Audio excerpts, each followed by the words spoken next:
Today's Monday, May 23rd.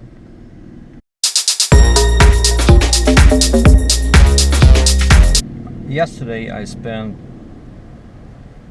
some time in Niagara Falls. This was my last day over there, 2 days, right? And I was busy with this street photography project. And so I'm uploading the photos to my gallery, and there's a field there where you have to type, description, make it easier for people to find your photos. And it was a bunch of photos that I uploaded, and part of the sentence was always, let's say a couple having, coffee, comma, 2016 Victoria Day weekend. So that 2016 Victoria Day weekend I was typing, I don't know, like 50-60 times, because I couldn't copy and paste, because I was doing that for the keywords that you have to enter. Anyway, so I had to type this 2016 Victoria Day weekend, 2016 Victoria Day weekend. And I probably did it like, I don't know, 60 times, 70 times. And then Sunday, yesterday, I'm driving back on QW and then Highway 6 and 401 back to Cambridge. And for me, Victoria Day weekend, right, because I was typing all that, is over. And I'm thinking, yep, Monday, I have to, get up early, get ready to work. And so I spend the night in the truck. And in the morning, I usually go to Starbucks just to grab a coffee before, dispatch calls or emails me. And I know they like to receive like a status update before 9. And I want to go grab coffee. And it's 7:30. I woke up at 7:30. I'm at the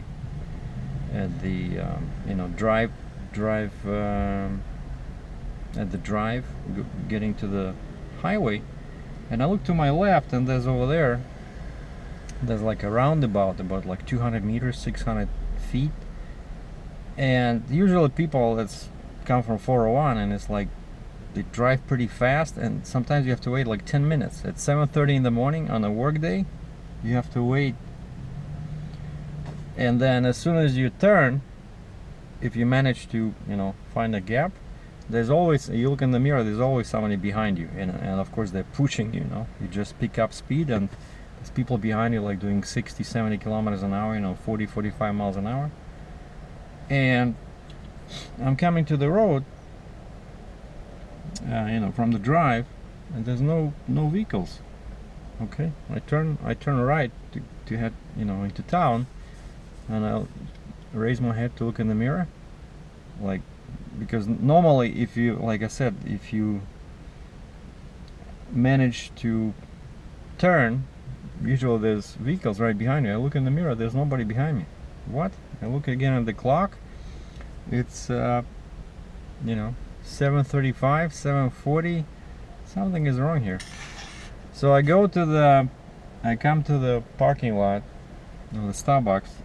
There's like 2 cars, Everything is so quiet. I'm like, wait a second. What is this, Sunday today? It cannot be. And so I walk into the Starbucks, and I see this sign: Victoria Day, opening at 6:30, closing at 10. And of course I'm thinking somebody forgot to take off the sheet from the day before. But I walk inside the coffee shop. There's like 2 people inside, which is again very unusual. And I look at my smartphone, the calendar, and only then I realized that it's actually, Victoria Day, which is now Monday. It's not on the Sunday or Saturday like I was typing, right? Victoria Day weekend. Because I was driving and thinking, what I'm gonna email to my dispatch, because I'm trying to be creative with these status updates.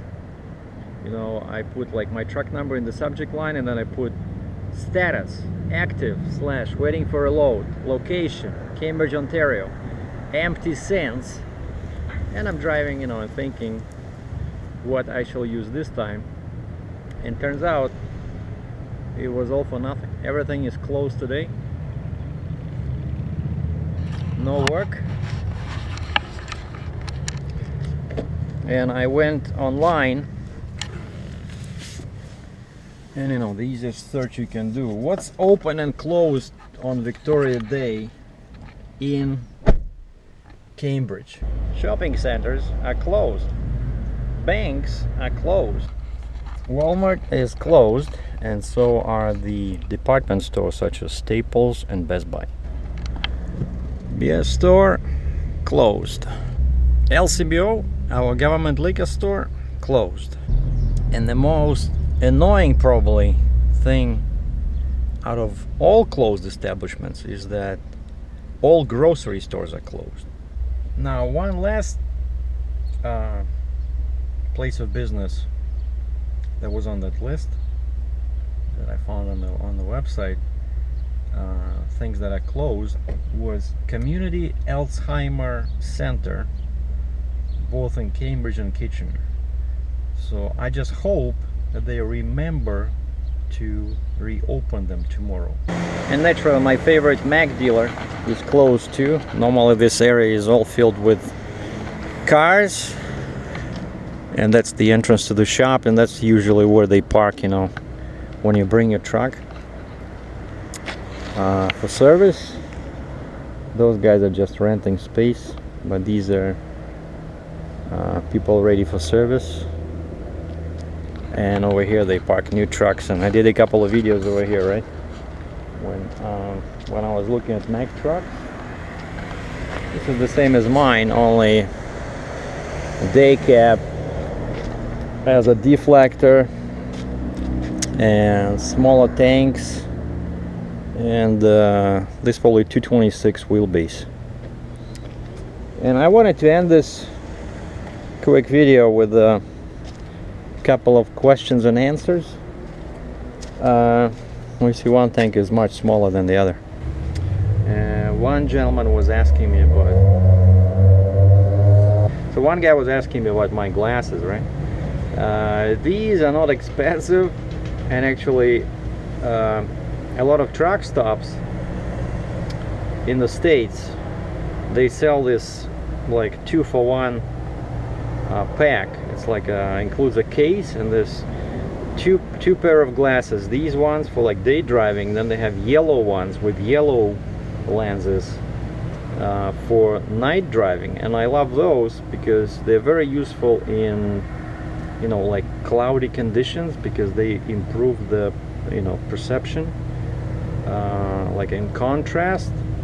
And when you use them at night, they cut in a big way on reflections, you know, and like headlights and stuff like that. So these are like $10 for 2 pairs of glasses. And question number 2, one guy asked, what truck would I buy if somebody was giving it to me for free, you know? And I'm pretty happy with my Mac, right? But if somebody would give me a free truck, I would probably buy something, I mean get something that I can resell for some quick cash, you know? So I would just get a truck that I know would get a high price. And most people are after K-Whoppers, Kenworth trucks, or Peterbilts, right? So get some probably like a K-Whopper, you know, 900 with 600 wheelbase, and sleeper with 2 showers and 3 bathrooms, and, you know, 4 stacks, 4 exhaust stacks. Probably get a Tridem drives and a lift axle and 2 fifth wheel assemblies, you know, kind of like one is a spare one and one is for real work, one for parts, one for work. So that would be my probably my idea of a free truck. So quickly sell it, use the money to pay off my Mac, and then there's no pressure. You can sit at home as much as you want, you know.